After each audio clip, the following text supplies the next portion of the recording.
Sudah lebih dari setahun ini pandemi benar-benar mengubah cara hidup masyarakat Indonesia. Sejak saat itu, keberadaan virus ini langsung berdampak ke berbagai sektor kehidupan, seperti kesehatan dan perekonomian. Banyak orang yang kehilangan pekerjaannya, ada pula yang pendapatannya menurun drastis.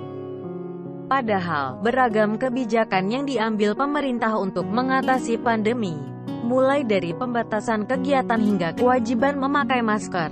Namun, sepertinya kebijakan itu tidak menampakkan hasil yang positif. Lucunya lagi, di awal kebijakan PPKM yang cukup ketat itu pemerintah tidak fokus pada kasus corona. Justru lebih sibuk dengan pergantian istilah-istilah yang tidak jelas. Hal ini tentu akan membuat kita bingung. Sebelumnya, saat awal penanganan pandemi pemerintah menggunakan istilah PSBB. Kemudian, angka kasus masih melonjak dan mengganti istilah PSBB dengan PPKM Jawa Bali. Setelah sebulan penerapan PPKM Jawa Bali, pemerintah kembali mengubah istilahnya menjadi PPKM skala mikro. Tidak sampai situ, di pertengahan Juni pemerintah tidak lagi menggunakan istilah PPKM Mikro tapi menggantinya dengan penebalan PPKM Mikro. Masih belum cukup pasca libur Hari Raya Idul Fitri pemerintah menggunakan istilah PPKM Darurat.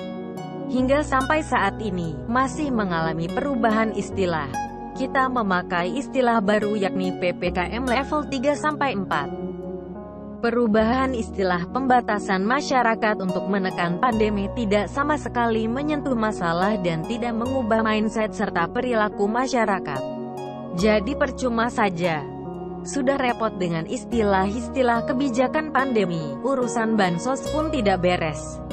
Menteri Sosial, Tri Risma hari ini menemukan 21 juta data ganda penerima bantuan sosial bansos dari pemerintah. Menurut KPK, Indonesia bisa mengalami kerugian hingga 126 triliun rupiah karena ketidakseriusan pemerintah. Bukan cuma itu, mantan Menteri Sosial Juliari Peter divonis 12 tahun penjara dan denda 500 juta rupiah karena telah melakukan korupsi, yakni menerima suap sebesar 32,4 miliar rupiah dari para rekanan penyedia bansos. Tidak sampai di situ, anggaran penanganan pandemi dan bansos tidak pernah turun tepat waktu. Memang dasar negara boneka, ternyata uangnya digunakan untuk membangun infrastruktur. Presiden Jokowi menyebutkan pemerintah tetap melanjutkan proyek-proyek infrastruktur di tengah pandemi COVID-19. Bahkan ia mengatakan bahwa di tahun ini terdapat 17 bendungan yang akan selesai dan diresmikan. Disusul dengan peresmian Jalan Tol Kelapa Gading-Pulau Gebang pada tanggal 23 Agustus tahun 2021 lalu. Setelahnya Jokowi beranjak ke Kalimantan untuk meresmikan jalan tol pertama di pulau itu. Dan tidak ketinggalan, Jokowi juga meresmikan operasional perdana Bandara Sudirman Purbalingga. Katanya sih, pemerintah punya alasan kenapa masih tetap genjot pembangunan infrastruktur di tengah pandemi. Jokowi bilang infrastruktur di Indonesia masih tertinggal jauh dari negara-negara lain. Masa sih?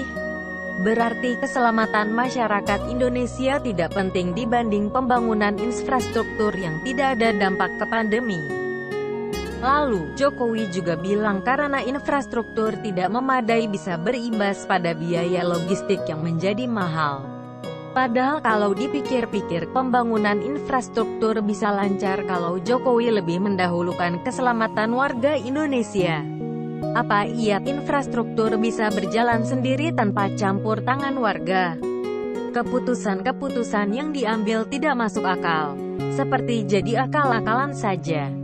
Lebih parahnya lagi, anggaran infrastruktur tahun 2021 merupakan yang terbesar dalam 6 tahun terakhir. Jumlahnya mencapai 417,4 triliun rupiah. Hal ini dilakukan memang terkesan ada pembangunan di mana-mana, dan kita mengira kalau Jokowi kerja dan kerja seperti slogannya. Padahal, tidak demikian. Nyatanya hingga saat ini, pandemi tidak selesai-selesai. Tentu saja karena pemerintah tidak kompeten menangani pandemi. Selalu mencari-cari alasan ini itu. Menjadi warga negara boneka memang benar-benar apes. Bagaimana tidak? Kita sudah mengikuti semua tetek bengek aturan pemerintah yang katanya bisa mengatasi pandemi, malahan kita dibohongi. Kedoknya si repot membangun infrastruktur, padahal praktiknya banyak tugas negara yang terbengkalai.